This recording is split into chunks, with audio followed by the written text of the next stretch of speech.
you watch the first two games, and then you watch just game three, and it's like the Sixers were missing something in games 1 and 2, and it has nothing to do with three-point percentage. It's got nothing to do with any number you could throw out there. It has everything to do with feeling like you got the big kid on the block on your squad. It's like you got the big kid at the recess grounds fighting your fight. And when that kid's not in school, you don't feel so good about going up against that bully. But when that kid is in school and he knows he's got your back, you can play with a hell of a lot more confidence. That was Joel Embiid. Joel Embiid's the big kid on the recess grounds nobody wants to mess with if he's in your crew.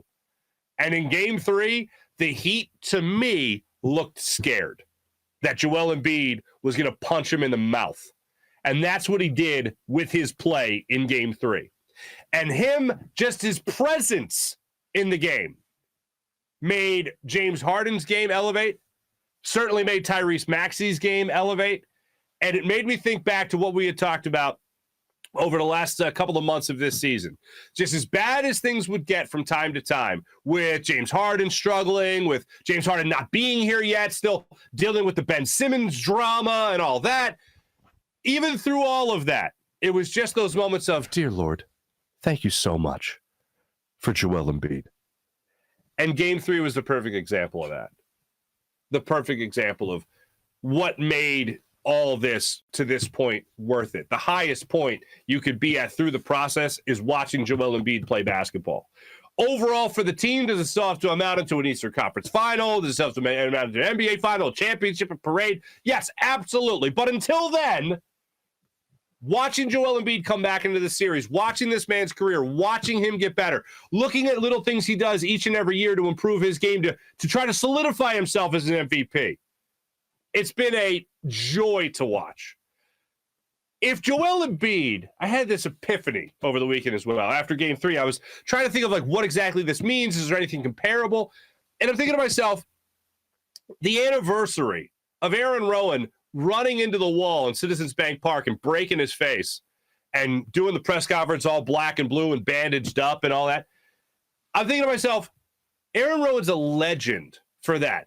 He was a good ball player, certainly not a great ball player, certainly not a level of Joel Embiid in the NBA type of baseball player, not even close. But if Joel Embiid was just a hustle guy, what he is doing, just a hard worker, a lunch pail to work guy, a blue-collar fella, if he was just that guy, a hustle player, he would be immortalized just for playing. If he was an off-the-bench guy playing with a broken face, he'd be immortalized just for that. Now take that type of mindset, take that type of mentality, and make him an MVP caliber player. This guy is immortal in the city of Philadelphia. He is up there with the Brian Dawkins of the worlds.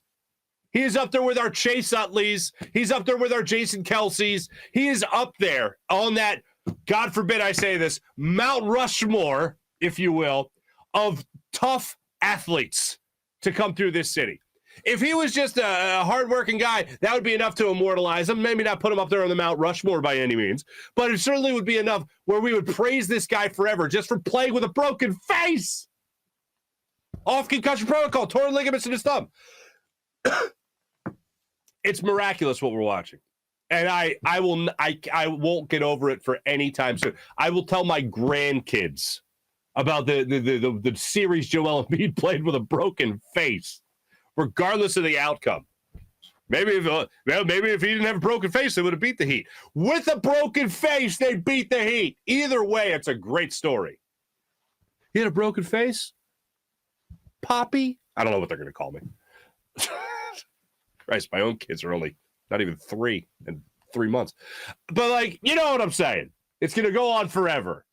And I was trying to think, to take it to the next level, is there ever more of a 2-game turnaround than what we have seen in the last 2 games from a Philadelphia sports team? Because the team I watched in Miami and the team I watch now, yeah, it was obvious they were missing an MVP candidate in Joel Embiid. But of the about face, the shooting from three-point land, James Harden's overall play, Tyrese Maxey exploding, It's really hard to think of a bigger and better turnaround over a 2-game stretch than what we have seen from the Philadelphia 76ers in games 2 and 3, in games 1 and 2, and then games 3 and 4. It's just bonkers, if you ask me.